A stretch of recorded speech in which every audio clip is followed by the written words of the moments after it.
Thank you. Okay, I want to just address a few of the points quickly. Starting with the last point Ilan made, let me put it another way. Let's imagine that in 1985, the apartheid regime in South Africa announced that it had invented a cure to cancer. And really, imagine that it had done that. No doubt the entire world would benefit from this. But would we then say, okay, that's great, we're so grateful that you can continue to oppress black people? I don't think that would be the right answer. Now, I think the lady who asked the first question is exactly, well, I want to say the question here, yes, is exactly right. Any attempt to repartition Palestine in a so-called two-state solution will not lead to the fantasy of two states living side by side in peace. Every previous example of a kind of an ethnic partition shows that it will lead to ethnic cleansing. And we don't have to guess about this because the Israelis themselves are saying it. The Israeli Foreign Minister Avigdor Lieberman put it this way. He said, well, if we have a Palestinian state in the West Bank, and then in Israel we still have more than 1 million Palestinians, then you have one Palestinian state, 1.5 Palestinian states, and half a Jewish state. That's what he says. And he says very openly, so we must get rid of the Palestinians from inside Israel. And he gave this proposal, he made this proposal in the UN General Assembly in September. And he's not the only one, because other Israelis are saying it, and you read in the Israeli press every day articles trying to legitimize this idea. And what examples do they use? They use the examples of the Sudeten Germans, they use the examples of the population, so-called population exchange between Turkey and Greece, and they say, well, so what's the difference? The difference is now is 2010. It's not 1923, it's not 1945. We now have the Universal Declaration of Human Rights. We have the UN Charter, and we cannot repeat these things. We cannot repeat these massive violations of human rights. So you're exactly right. An attempt to create a two-state solution would most likely result in the ethnic cleansing, or at very least, the increasing victimization of Palestinians within Israel, not to two states living side by side in peace. Regarding the question about the Madrid conference, that conference was simply an initiative of academics and activists. There was our good friend Carlos in Spain, yes,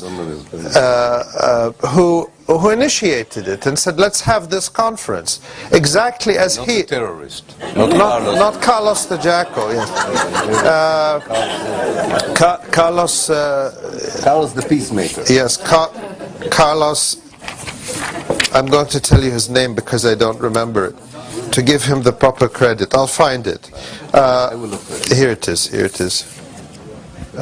Carlos Prieto del Campo. He was one among several academics and activists who said, let's do this, and invited us to Spain, and they got this conference accepted as part of an annual summer university that they do. In other words, they used the resources that they could find to do it, just as here you have this conference.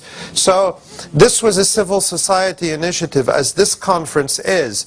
And I know that there are people here from Munich and from Berlin and from other cities in Germany. So I would say to you, repeat this conference in Munich and Berlin, but with more people and different people, as well as the people here. That's how these ideas will influence the international community. It won't be because Barack Obama or Angela Merkel says let's do it. It will be because the civil society does it. The final point, just 10 seconds, regarding the international situation.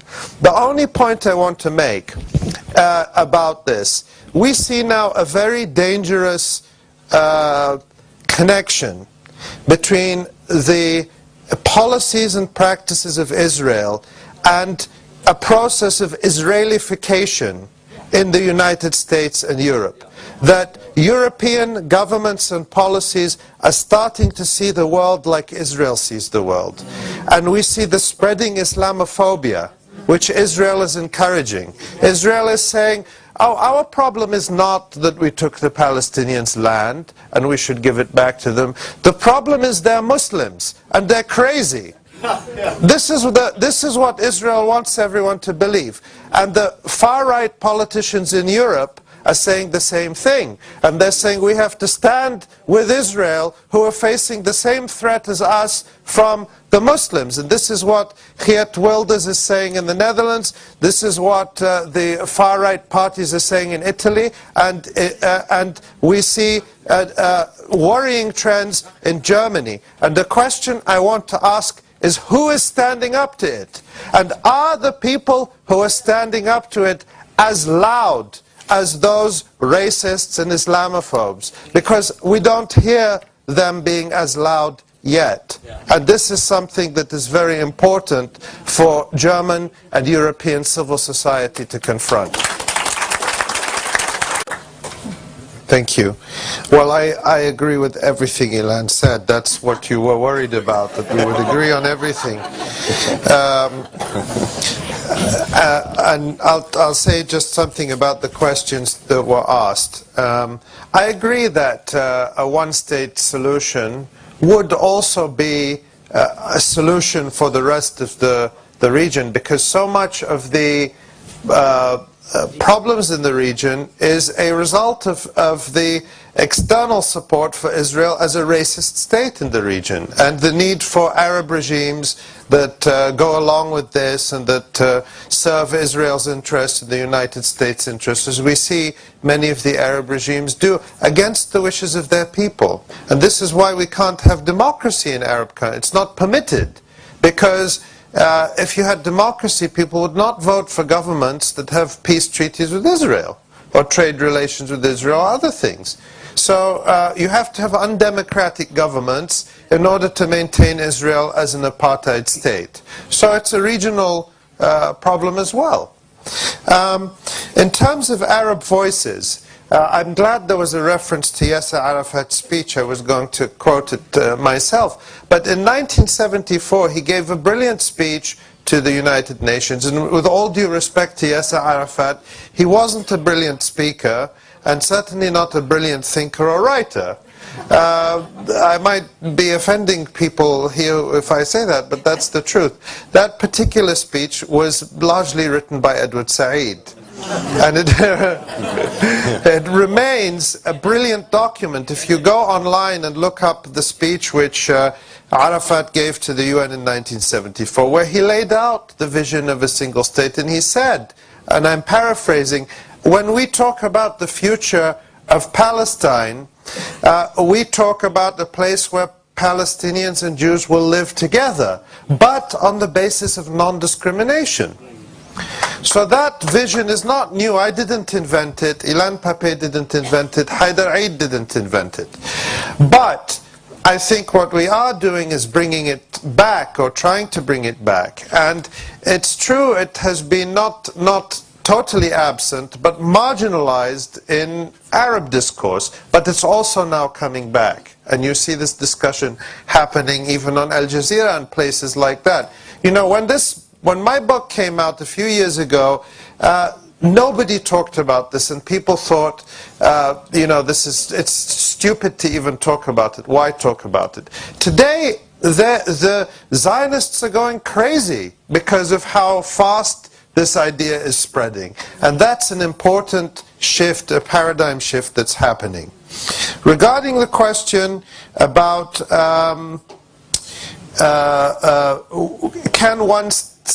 can a two-state solution be a step towards one state?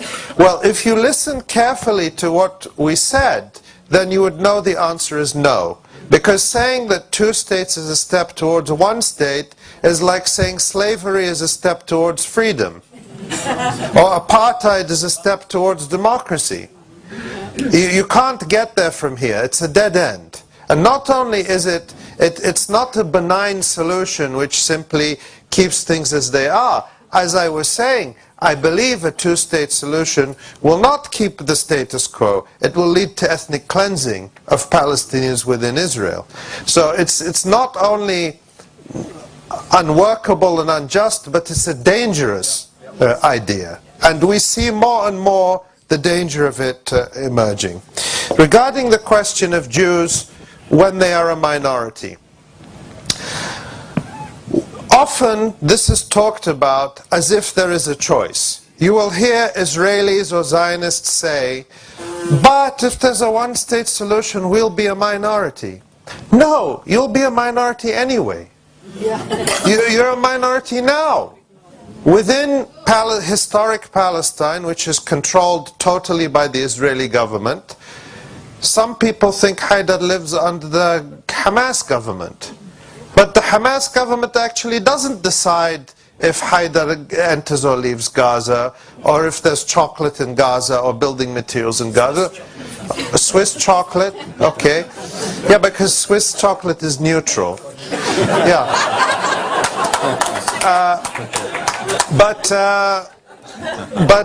This is all decided by the Israeli government. So you already have one government in Palestine, and within historic Palestine, Jews are already now 50% and probably already a minority. In 10 years, in 20 years, they will be maybe 45% or 40%, we don't know. And this is why the Israelis are panicked and trying to find ways to get rid of more Palestinians. So the choice is, the fact is, Jews will be a minority. The question is, how will they exist as a minority? Will they exist as an apartheid minority ruling over the majority, which is the direction they seem to want to go? Or will they exist as a community among the other communities in the country? And I believe they should exist as the latter. And recognize also the cost that Zionism has imposed on Jews and their cultures. Because Zionism tries to create a monoculture. A single, you may have seen the former chief rabbi of Israel, Ovadia Yosef, recently, Abdullah Yusuf, who he was born as, in Iraq. Every Saturday in his sermon, he says, curse those Arabs and damn them, those snakes, those dogs, whatever. The other day he called for a plague on the Arabs. Well, Ovadia Yusuf is an Arab. So when Abdullah Yusuf, the spiritual leader of Shas, calls for a plague on the Arabs, who's he calling a plague on? See, the majority of Jews in Israel today, of Jews, are of Arab origin. This is something people don't realize. So Zionism has created a situation where you're not allowed to be a Jew and an Arab. Liberation means that a Jew can be an Arab and an Arab can be a Jew also. So I believe that an end to Zionist apartheid will also liberate Jews and free them from the cultural restrictions that Zionism imposes on them, and allow them to rediscover or recreate or develop or whatever all the aspects of Jewish heritage and culture that existed all around the world and in the Arab world as well. And some things will stay. The Hebrew language, I also have done my best to learn Hebrew. I'm not fluent, but I also think Hebrew is a beautiful language. You know, there's no reason not to learn Hebrew. You know, the beautiful thing about language is you can say anything you want in it. You don't have to say Zionist things in Hebrew. You can say anti-Zionist things in Hebrew.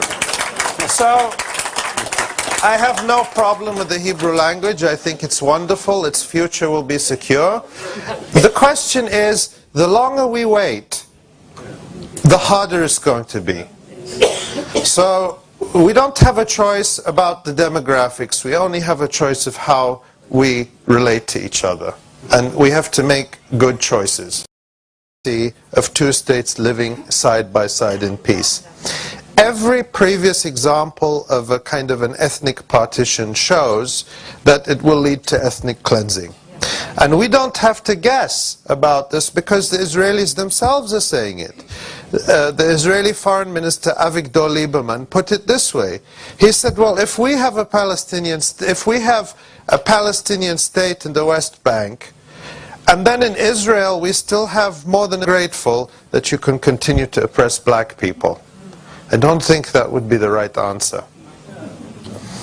Now, I think the